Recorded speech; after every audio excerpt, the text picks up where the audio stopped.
Las historias de mi abuela. Mi abuela era de esas mujeres que sabían demasiado pero hablaban poco, de las que guardaban la calma cuando todos se asustan, y solo levantaba la voz para decir algo que de alguna manera siempre acababa siendo verdad. Vivía en un terreno grande de esos que tienen gallinas, barda de piedra y un árbol grande de guayaba que no deja de dar frutos aunque nadie lo riegue.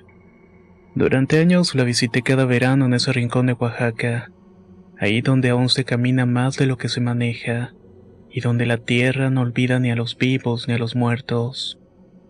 Una noche, mientras llovía y la luz eléctrica fallaba como cada tanto, le pedí que me contara algo de miedo. Pero no de esos cuentos que uno encuentra en libros o en la televisión, sino de los que verdaderamente hacen que uno no quiera ir al baño solo después. Ella se rió bajito, acomodó el rebozo y me dijo que tenía varios, pero que debía escuchar sin interrumpir, y sobre todo sin reírme, porque me advirtió que hay cosas que si se escuchan con burla, luego se pueden presentar como prueba.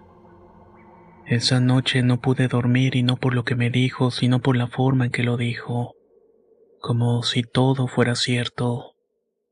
Te voy a contar cosas que me tocó ver y otras que me contaron gentes que no tienen por qué inventarlas.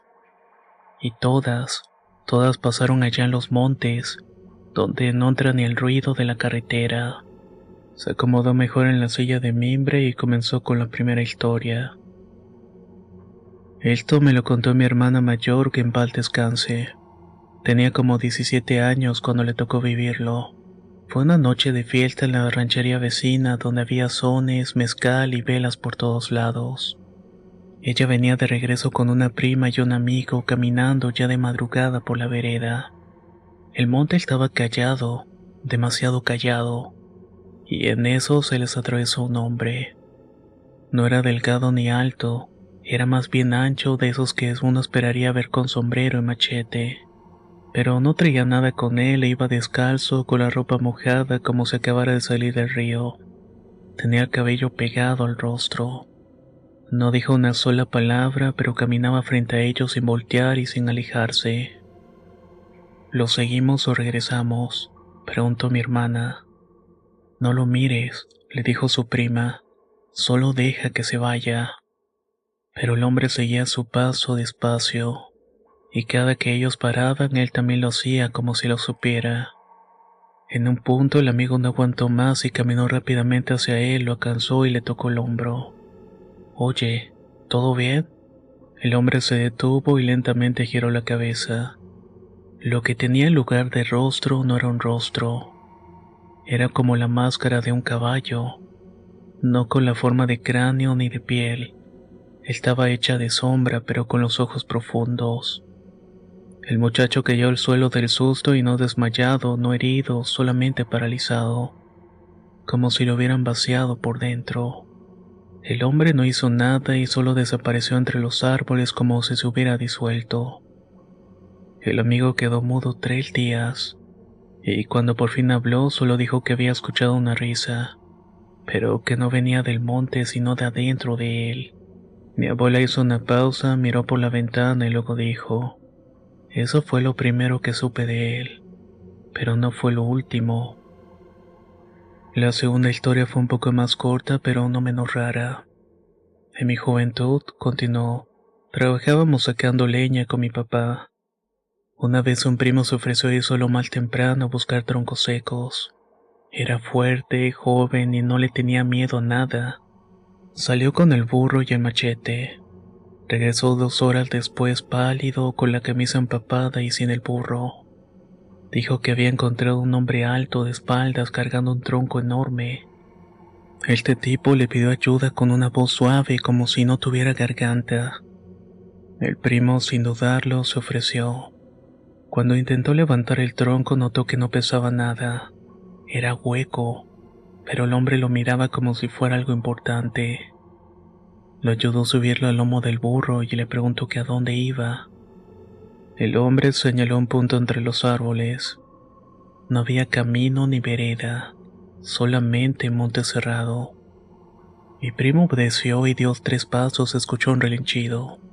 Al voltear el burro ya no era un burro, era un animal más grande con patas larguísimas, de esas que se doblan como al revés, y tenía una cara que no era de caballo ni de hombre. El hombre se estaba riendo no a carcajadas, sino con una risa grave, la cual parecía venir desde adentro de la tierra. Mi primo soltó las riendas y corrió hasta el río y nunca más volvió a buscar leña solo. ¿Y qué pasó con el burro?, le pregunté. Mi abuela sonrió con tristeza. Lo encontraron días después caminando solo, con los ojos completamente blancos, como si ya no fuera de este mundo. Esa noche no le pedí más historias.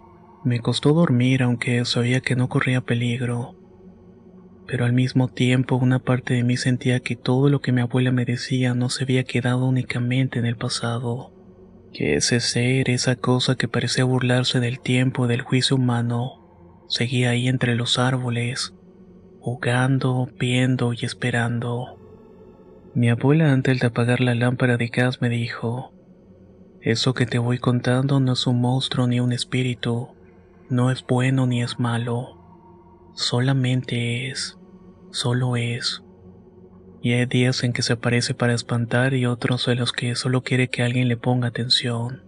Y luego en voz más baja. Y cuando nadie lo ve, entonces es cuando empieza a tomar.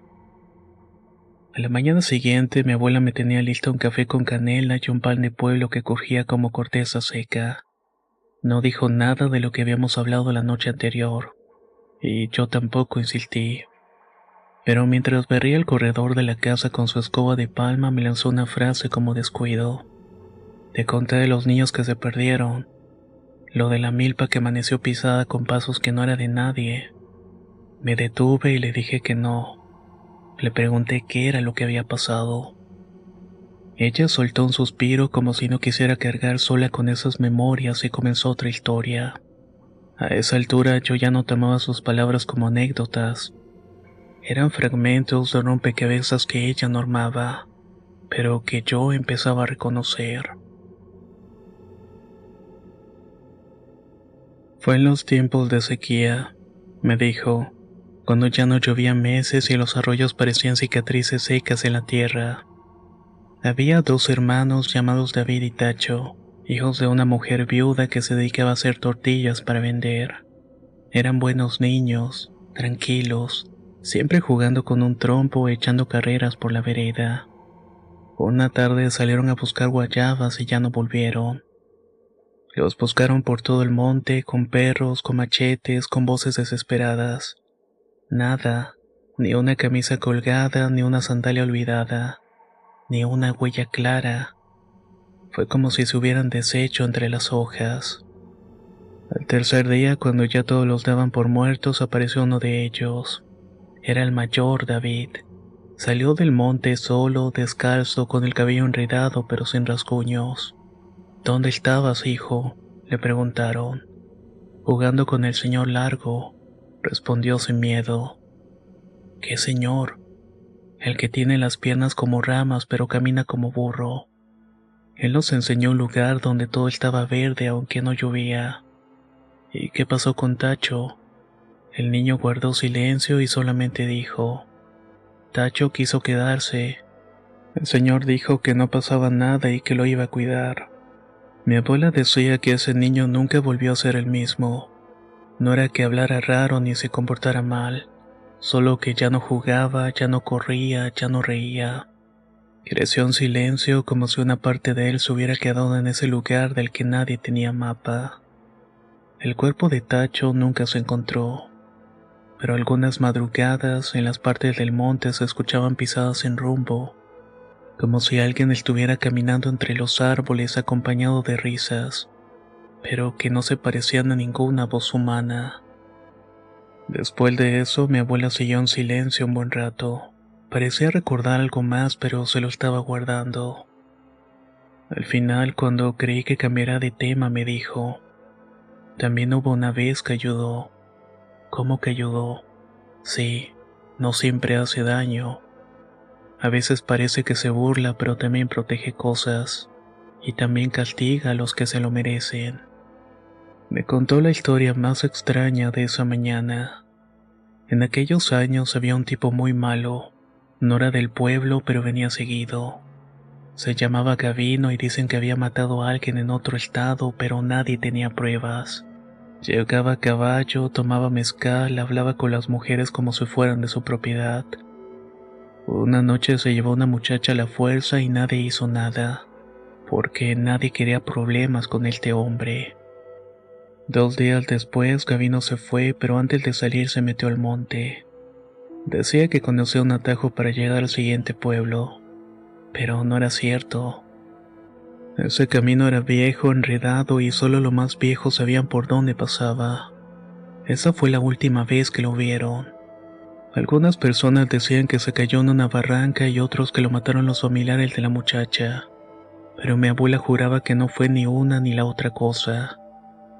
Fue él, me dijo bajando la voz, porque 3 días después aparecieron las huellas de Gavino en el lodo, y al lado de él habían otras huellas más largas, más hondas, como de alguien que no debía caminar por esta tierra. Y también encontraron su sombrero colgado en una rama. Tenía la copa reventada como si algo lo hubiera mordido desde arriba. Nunca se encontró el cuerpo, pero durante meses se escuchaban cascos en la vereda, aunque nadie anduviera a caballo. Los perros se escondían y los árboles, según decían, parecían inclinarse como saludando a alguien que pasaba. La muchacha se casó después, tuvo hijos y nunca volvió a mencionar aquella noche. Pero una vez en una reunión alguien le preguntó si había perdonado lo que le hicieron. Ella solamente respondió: alguien más lo hizo por mí. Esa noche no hablamos más. La abuela preparó frijoles con hoja de aguacate y tortilla gruesa de comal. Yo no podía dejar de pensar en el patrón de todas las historias. Esa figura sin nombre y ese ser que no siempre atacaba, que a veces castigaba y otras únicamente observaba. Era como si el monte le perteneciera y él decidiera a quién dejar pasar y a quién espantar. ¿Y cómo sabes que era el mismo?, le pregunté mientras lavábamos los trastes. Porque nadie lo nombra, pero todos lo describen igual. Nadie le ve bien la cara, pero todos recuerdan el ruido de sus pasos, y ninguno quiere volver a cruzarse con él. Luego, mientras colgaba un trapo húmedo, agregó: y porque siempre desaparece cuando el monte calla, justo antes de que el grillo cante, justo después de que los perros se escondan. La lluvia había regresado esa tarde y golpeaba el techo de lámina como si alguien tocara con los nudillos. Era parejo y sin pausa. Mi abuela tejía una bolsa de Ixtle mientras yo hojeaba un cuaderno viejo sin leerlo. Había algo en el ambiente que me mantenía atenta, como si su voz todavía flotara en el aire desde la última historia. ¿Quieres que te cuente otra?, me dijo sin mirarme. Asentí. Ella dejó de tejer y apoyó la aguja en la mesa y comenzó otra historia. Esta vez no habló con nostalgia. Tampoco lo hizo con miedo. Habló como quien sabe que hay cosas que duelen todavía aunque haya pasado bastante tiempo. Había un muchacho al que todos querían mucho. Se llamaba Salvador y era huérfano, pero el pueblo lo había adoptado como si fuera de todos. Ayudaba en la iglesia, en el campo, en las fiestas. Siempre tenía una sonrisa lista y las muchachas lo miraban con cariño. Una tarde fue a dejar leña al rancho de los Espinosa. El sol ya estaba bajo y algunos le dijeron que no se tardara porque esos días habían sido raros. La luna salía antes de lo normal y los perros andaban nerviosos. Pero Salvador dijo que no tenía miedo y que conocía el camino. Nunca volvió. Lo buscaron durante días, en las veredas, en el monte, en las orillas del río. Pero nada. Hasta que una anciana dijo haberlo visto caminando entre los árboles acompañado. ¿Acompañado con quién?, le preguntaron. No sé, dijo ella. Era un hombre alto con sombrero, pero su sombra era más larga de lo que debería ser. Mi abuela se detuvo un segundo y luego continuó. La última señal que se tuvo de Salvador fue una cadena que traía en el cuello. La encontraron en una rama alta, demasiado alta. como para que alguien la colgara sin ayuda. No tenía sangre ni señales de lucha, pero estaba torcida como si algo hubiera tirado de ella con fuerza desde el aire. Después de eso, nadie volvió a pronunciar su nombre en voz alta. No porque lo olvidaran, sino porque muchos creían que si se le nombraba él regresaría, pero ya no como antes. Nos quedamos en silencio. La lluvia seguía cayendo más suave y mi abuela volvió a tomar su aguja, pero no tejió. Solamente la giraba entre los dedos. No siempre se los lleva, dijo. A veces solo viene a reírse, a hacer que uno se pierda, a probarte si eres valiente o no. Ahí fue cuando me contó la historia de Esteban, un muchacho que se creía más listo que el monte. Esteban era sobrino de un arriero. Conocía las rutas mejor que nadie. Decía que podía ir del pueblo al río con los ojos cerrados. Una noche por reto lo intentó. A medianoche salió con la venda en los ojos diciendo que el camino lo llevaba a él. Iba con un machete en la cintura y un silbido entre los labios. Pasaron las horas y no volvió. Fueron a buscarlo por la mañana y lo encontraron caminando en círculos, en un claro del monte donde nunca había habido un claro. Tenía los ojos vendados todavía y los labios secos. ¿Dónde estuviste? En el mismo camino de siempre, respondió, pero había más vueltas de lo normal, y alguien iba silbando conmigo. Dijo que la risa era grave, burlona, pero no mala, como la de alguien que disfruta el juego que solo él entiende. Y cada vez que pensaba que llegaba al río, el camino lo regresaba. Era como si estuviera caminando sobre su propia sombra. ¿Y qué fue lo que viste?, le preguntaron. Nada, respondió, pero al final me quitó la venda y él no estaba en el camino. Estaba en el monte, en un lugar donde todo se movía despacio como si la tierra respirara. Después de eso, Esteban dejó de hablar solo. Cada vez que entraba al monte silbaba bajito, pero no como antes con orgullo. Ahora lo hacía con respeto, como si pidiera permiso. ¿Y tú lo viste?, le pregunté. Mi abuela tardó en responderme. Sí, una vez lo vi, pero eso te lo voy a contar más tarde. Me dieron escalofríos y no por lo que dijo, sino por cómo lo dijo, como si la historia que más pesaba todavía estuviera esperando el momento para salir. Esa noche no hablamos más, pero cuando me fui a dormir soñé con árboles que se estiraban como piernas y con un susurro que no venía de ninguna voz humana sino del monte mismo. Un susurro que decía: ¿quién me está contando? Mi abuela no hablaba por hablar. Cada historia que contaba tenía un tono de quien carga una memoria, no una invención. No necesitaba exagerar y bastaba con su forma de mirar al monte desde el patio de la casa, como si supiera que todavía la estaban escuchando desde allá, desde lo profundo. Esa noche, sin que yo insistiera, me dijo que ya era tiempo de contarme su historia. No la de alguien más, ni un rumor, ni una repetición, sino la suya. Y lo hizo sin ceremonia, sin cambiar la voz, como si fuera una receta, como si fuera algo que por fin se atrevía a soltar después de tantos años. Yo tendría como 16 o 17. Era moza en casa ajena y trabajaba con la familia que vivía más arriba del monte, donde el camino se hace tierra y luego solo es piedra. Dormía ahí de lunes a viernes y bajaba al pueblo los días sábados a ver a mi madre. Una de esas semanas la señora me mandó con una canasta de huevos y hierbas para un pariente que vivía aún más adentro. Me dio miedo ir sola, pero me aseguraron de que era un tramo corto, y que si salía temprano regresaría con el sol en alto. La vereda era estrecha, pero tampoco peligrosa. Caminé sin problemas, entregué la canasta, me dieron agua y tortilla con sal. Emprendí el regreso, pero en la vuelta algo cambió. No me perdí, de eso estoy segura. Conocía bien el camino, pero al llegar a una curva donde siempre había un árbol caído, este árbol ya no estaba. No me perdí, de eso estoy segura. Conocía bien el camino, pero cuando llegué a una curva donde siempre había un árbol caído, el árbol ya no estaba. En su lugar había una piedra grande, húmeda, como si acabara de llover y solo estaba ahí. Me detuve y miré alrededor y no había pájaros, tampoco se escuchaban insectos. El silencio era tan pesado que alcancé a escuchar los latidos de mi corazón. Y entonces fue que lo escuché. Era una voz grave, suave, no de hombre, no de mujer. Una voz que no venía del frente ni de atrás. Venía de todos lados. ¿Por qué tan sola? No era una pregunta con malicia, era más bien curiosidad. Me quedé helada y no respondí. No eché a correr y no porque no quisiera, sino porque sentía que si lo hacía me iba a tomar por la espalda.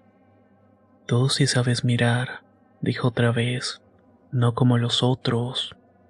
Entonces lo vi, no de frente, no por completo, solamente era una pierna. No era humana, era larga, flaca, peluda, pero tampoco era animal.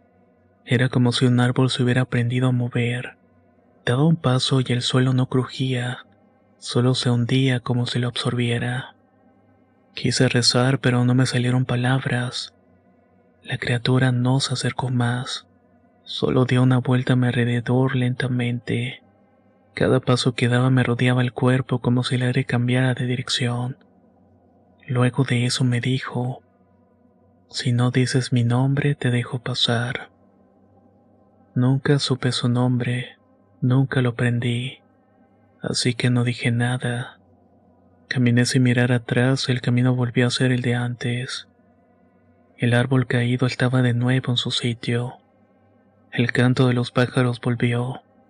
Llegué a casa sin un rasguño, pero después de ese día nunca más caminé sola por el monte. Mi abuela se cayó y yo tampoco dije nada, pero entendí que eso era lo que había estado guardando por tanto tiempo. No miedo, sino más bien respeto. ¿Nunca más lo volviste a ver?, me atreví a preguntar.